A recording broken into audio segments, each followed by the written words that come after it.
Hello, Chiefs Kingdom, and welcome to another episode of Smack Talk. We are meeting with fans of the upcoming Chiefs opponents for the 2021 season. And on today is a loyal Buffalo Bills fan. We actually had him on right before the playoff game, and John was gracious enough to come back. So, with us again is John Brecken. Welcome, John.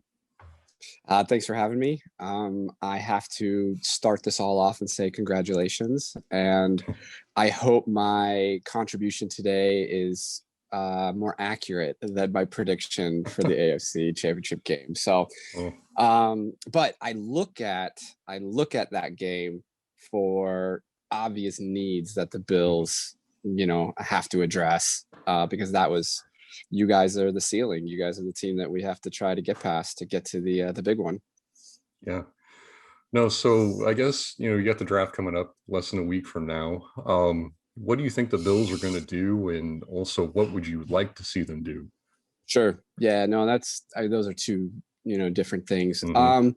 Obviously we do have draft picks in the first three rounds. They're all late, so we got draft picks, number 30, number 61, and 93. So you kind of have to take with what you can get at those positions. But we do have needs. The experts really are saying, hey, we need edge rusher, defensive tackle, cornerback. That's sort of the theme, right? The It's defensive side of a lot of defense. there's a lot of defense, but Yeah. really, I think the key that I think people have been talking about, on Buffalo Rumblings or other, or my friends or whatnot, is really the pass rush. The pass rush was not as good as it really should have been.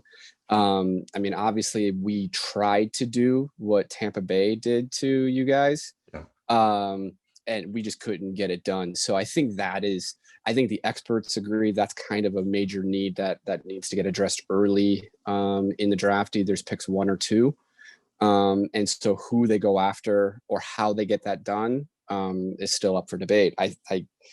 I don't honestly know who they're going to. If I knew, I'd be, at the betting track and making bets on it. But Yeah. that's the fun. That's the fun part of this, all right. The other fun part is like what mock draft out of the 15 you've probably seen up until now you think's going to be right. But yeah, I see. Like I even see Yeah. people that are like predicting that we're going to take an offensive lineman. They said, Josh Allen is our number one priority to protect him. I think that our offensive line is actually pretty shored up.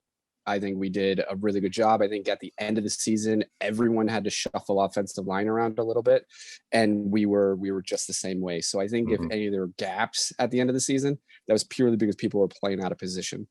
Yeah. So I wouldn't really touch too much on the offense. They addressed some needs in free agency that I was happy to see. Yeah. So yeah, go ahead. Oh no, I was just going to follow up on the free agency question, but if you still want to talk about the draft, go ahead. Yeah, no, free agency. I think that, like I said, the offensive line, the offensive side of the ball, we really lacked we have obviously Stefon Diggs is great. Cole Beasley is terrific. He's one of the fastest guys out on the field. We lost John Brown, but we did pick up Emmanuel Sanders, who's like an 11-year journeyman. Picked him up out of Seattle. Didn't have a strong 2020, but his 2019 and everything before, he's averaging over 500 yards and 2 or 3 touchdowns a year. So I don't think the progress is really diminished. I think he's actually a pretty good option on the other side of the field to Stefon Diggs. The one thing that we didn't have that was really strong was a tight end. And we picked up Jacob Hollister out of Texas. So he, again, didn't have a huge season in 2020, but his 2019 season and 18 were actually on the upswing when New England released him. So I don't know I was like, okay, that's interesting, but I'm actually glad to see him. And then obviously we picked up Mitch Trubisky out of Chicago. As our you gotta have a good backup. You have to have a good backup, and I honestly don't think that there is really a better option for someone who can run Yeah. and sling the ball. His processing isn't all there, and that's why he didn't succeed in Yeah. Chicago. But he can play. Yeah. And I think that's a really nice insurance policy behind Josh Allen. So I was actually pretty happy to see that. So I think free agency, we did everything we needed to do on the offensive side of the ball. Now it's up to the draft. And what I would like to see in the draft, I want someone to complement Matt Milano in the middle of the field. I think an outside linebacker that can actually edge rush and also can drop back and really soak up a little of that middle of the area to try to stop Travis Kelce. Yeah. Or people that, we were really exploited in the middle of the field. And so I think if we went after, and I even think that if they, I wouldn't be surprised if they made a move and try to move up in the draft to get, the guy out of Tulsa. His last name, it's like Zaven Collins, I think is what I got right down here. And I think he's the number one in the position. His productivity has been, it's been really good. His ability to get after quarterbacks has been shown in college. Either numbers 1 or 2. Al-Jilari from Georgia. I mean, if you get anyone out of one of those SEC schools, you're going to be successful. So that's where I would like to see. I would like them to really, really kind of have what the Bears did in the 90s and 2000 with like a Lance Briggs and Brian Urlacher. Yeah. So I think that sort of system would really, really support the defense. And I think we're poised for another big year.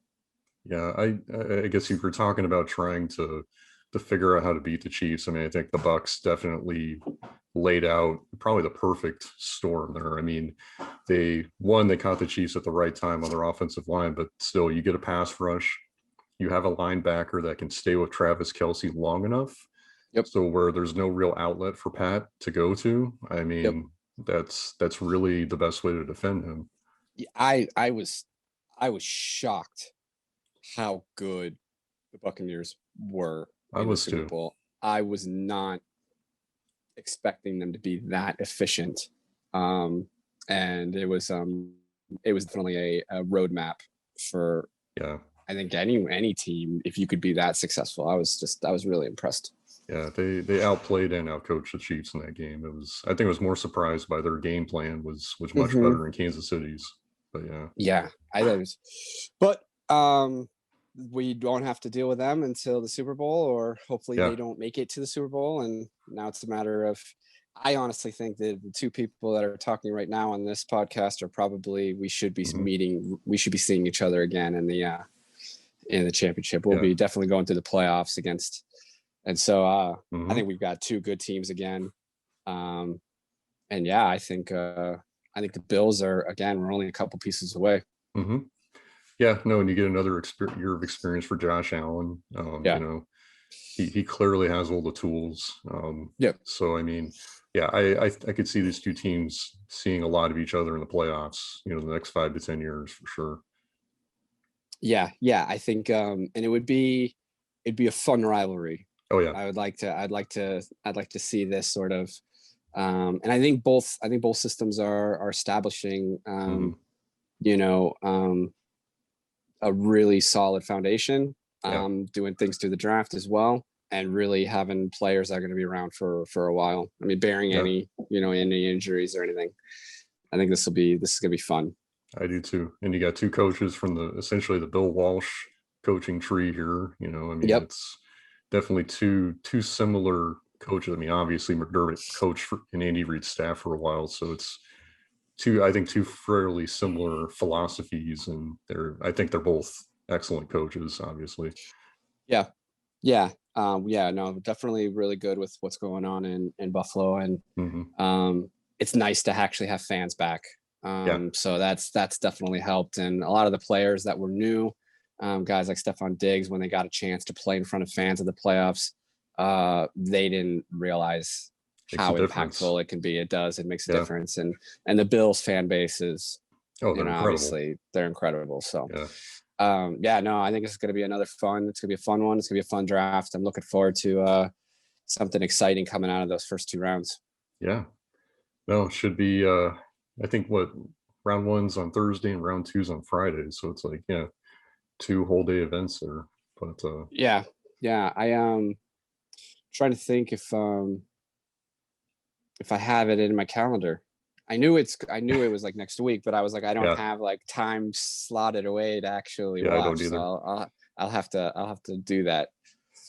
Yeah. Well, I keep getting reminded because we're planning on doing a live show during the draft on Cool. Thursday night, but thanks to Brett Veach, he traded out of the first round yesterday. So I'm not sure what we're going to do exactly, but we still plan on doing that for the first round.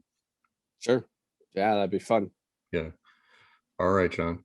Well, yeah, I'm right there with you. I think this is going to be 2 teams that are going to be there for the long haul. And I hope so, because that's a good thing for both, because if they're seeing each other often, that means they're seeing each other in the playoffs. So Yeah. Yep. all Yeah, right. that's good. My prediction for the season. Ah, yes. Yeah, we have to do that. And Yeah. What do you think the record's going to be? I was telling you, I honestly haven't gone through every game, so I can only really think about how we're going to do in our division, and I think we'll win the division again. Mhm. I think we're not too worried about that, but I think overall, I think we'll probably have 4 losses. Okay. So we'll give it 13-4 is Yeah. what if I do my math right. I think that's probably a good. I feel that confident about it. But I felt confident that we were going to have a 10-point win against you guys in the championship, and that it went the other way. So Well, and then I felt confident the Chiefs were going to win by 10 points in the Super Bowl. So I guess we both. So who knows? It happens. Who knows? That's why they play But the yeah, game. I think 4 losses. I think that's Okay. probably pretty realistic. I think Yep. that's probably where we'll see how it goes. So I can't argue with that. yeah. All right. Well, thanks for having me on. This is always fun. Really appreciate it. And yeah, I'll hopefully reach out to you again as we get closer to the season. I think what we want to do, and this is for everyone watching, is that we want to try and get a pulse of as many teams as we can, probably up close around training camp or the preseason. And then, of course, as the matchup occurs on that week, we'll try and do what would be a lot more of an actual smack talk. But right now, it's just it's a respectful conversation here. But this is all fun because it's all hypothetical and wishful thinking, right? That's right. That's right. Everybody's 17-0 right now. So yeah. That's right. That's exactly right. All right, John. Well, thank you for coming on again, and you have a good rest of your day, man. All right. Thanks, Chris. Thanks for having me. Okay.